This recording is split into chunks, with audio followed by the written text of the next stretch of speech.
water has nothing in it. Reverse osmosis takes all the healthy stuff out. If you put bottled water on your house plants, they will die.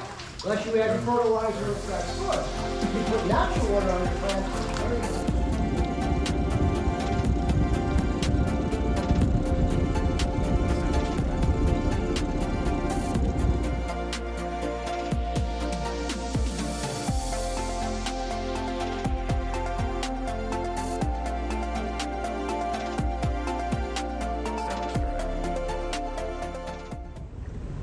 We left Cocoa and headed north through the Indian River Lagoon and crossed over into the Mosquito Lagoon, headed towards St. Augustine. We're in Daytona and we are going under this Main Street bridge. People have said it's supposed to be 22 feet, but it's really 17. And the board says 17.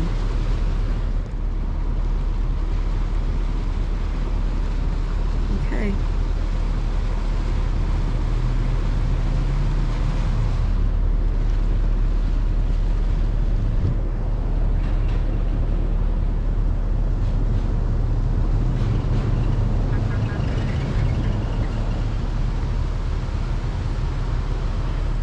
Okay, here we go.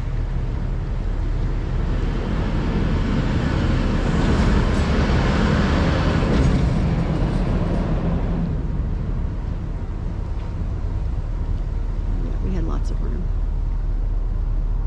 Lots of room. We are in an anchorage in southern Daytona, and we had every intention of leaving early this morning. We got up and had the engines running. It was 7 a.m. and then the fog started rolling in. There's a bridge north of us past these sailboats, and we can't see the bridge. Behind us, it's fog too. There wasn't fog behind us a few minutes ago, but there's fog now. So we haven't seen fog in a long time. And we had a destination today that we were gonna do some sightseeing when we got anchored up. So I hope we can make our destination. But there's fog.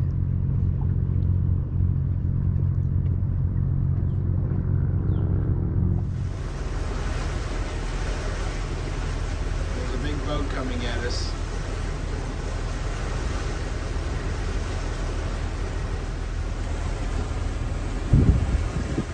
I can see it.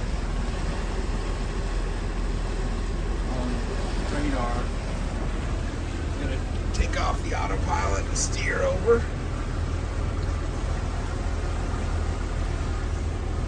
So this guy can get by.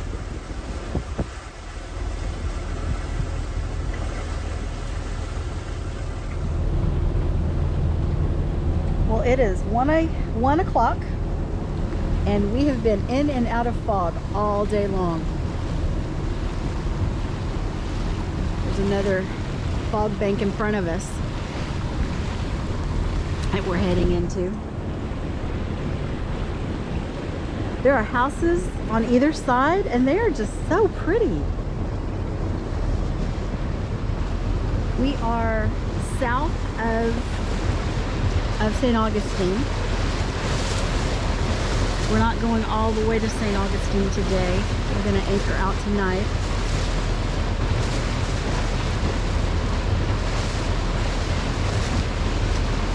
We're coming up on Palm Coast, I believe. I'm not sure how much further it is, but that's the next town is Palm Coast.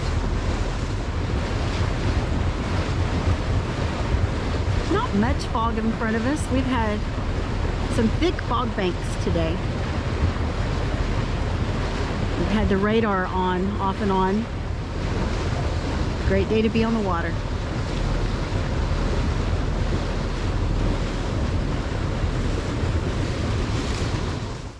After our foggy day, the weather turned clear and beautiful, and we ended up anchoring outside of Fort Matanzas.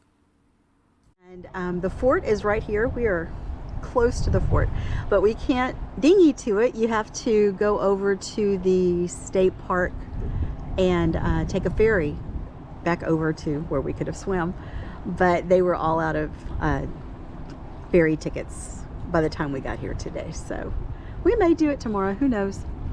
It's just a little fort, but it's probably pretty interesting. It's a pretty anchorage. It was pretty shallow in some places today, but we got back in here and we've got some good depth. There's a sailboat at the opening down here. Oops. A sailboat at the opening in the distance there that has run aground.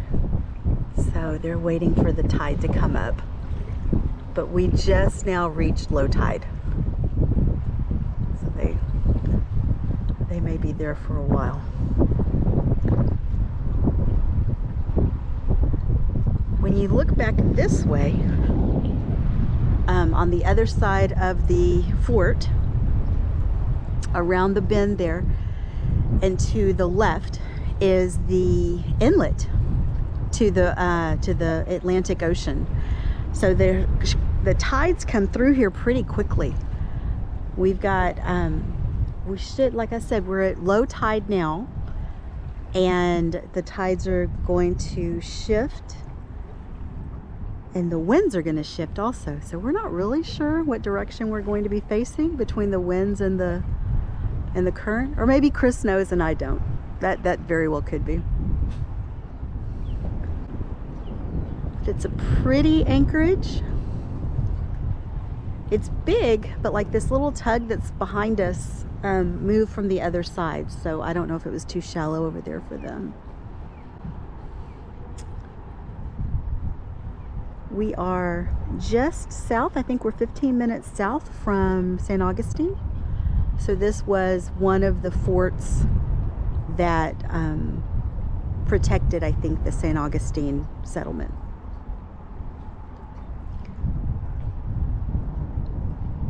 Beautiful day, beautiful evening.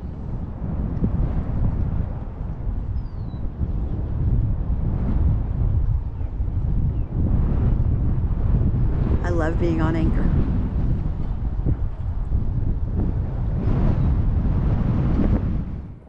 Again, my favorite part of being on anchor are these beautiful sunsets.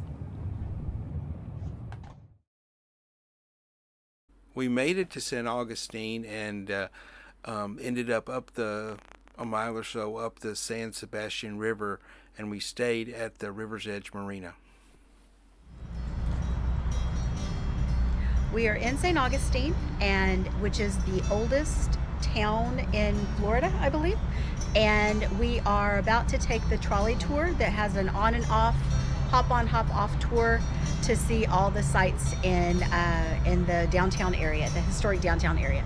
So we're starting here at Gator Museum, and we're gonna have a good day. We really enjoyed all the museums here in St. Augustine.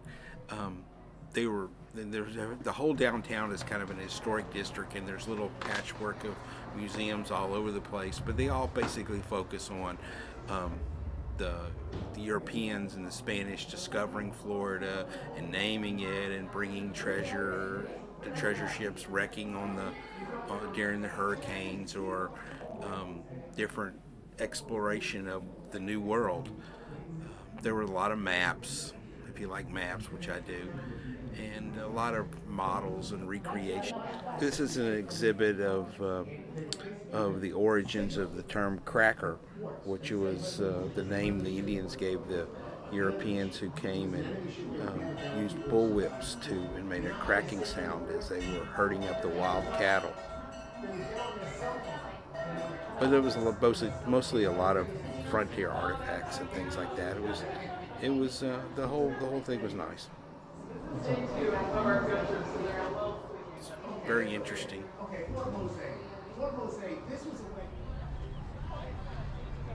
And we rode a little trolley car, like Laura said, around that went through. You couldn't walk to all these places, or they were everywhere. And this was a little trolley after we got off and entered into what they called the visitor center, which had a little museum inside. That It was a nice museum. Yeah, it was very nice. Everything was very well done. There was nothing boring about any of this, but they had, costumes and models of ships and artifacts, a lot of things they had dug up, broken pottery, lots of, like I said, lots of ships around, and they had a lot of maps too, which were interesting. I mean, there was a completely different, the geography of the area was completely different really than it is now. And there's a big fort, the St. Augustine Fort, which is basically right there on downtown. The picture really doesn't do it justice. It's 3 stories tall, plus it has a moat that goes down about 10 feet around it that they used to flood with seawater. I don't think the talking to the people who ran the fort, I don't think the fort was ever captured by battle. It changed hands many times because the land changed hands between England and France. And this is the little moat house where you walk in over this bridge and you go into the fort. And there's no water in the moat anymore. They keep it drained because it was eroding the foundation, they said. But it was very impressive, very well built. And once inside the fort, they had different exhibits set up in the various rooms. Like this one was a bunkhouse, and 15 people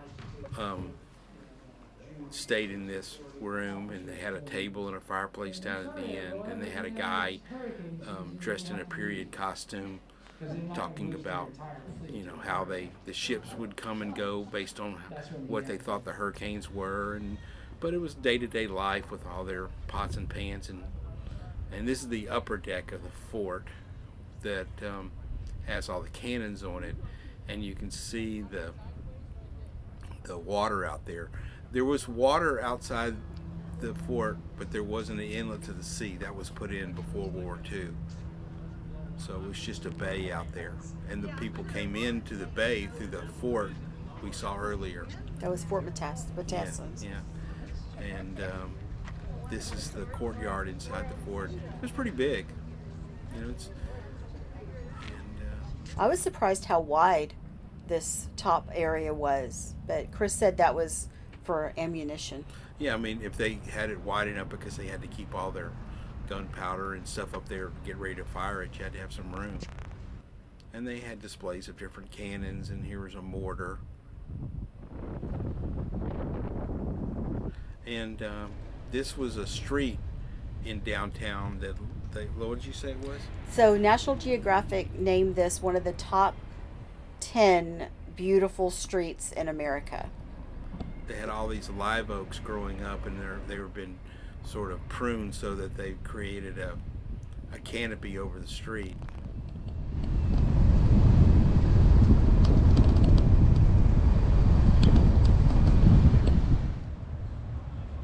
We are still here in St. Augustine, and today we're visiting the Fountain of Youth.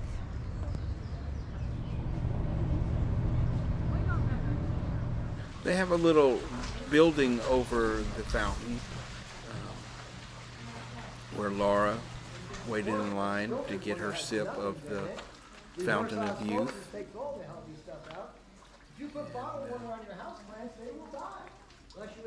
Did it taste different? It tasted like good water. They had a Native American display in the fountain room, as well as a sort of a reproduction village with the huts and artifacts from the Native Americans. This is the exact spot where Ponce de Leon came ashore to get water, and it was someone to try to make some publicity years later after he died, to try to turn it into the whole Fountain of Youth thing, to make him sound like he was crazy. We had a great time here in St. Augustine. There's a lot to do and a lot of history. We met some wonderful people and we had a really good time. So join us next week as we head towards Jacksonville and on to Georgia. And if you haven't already, please subscribe so you'll make sure that you don't miss any of our upcoming episodes.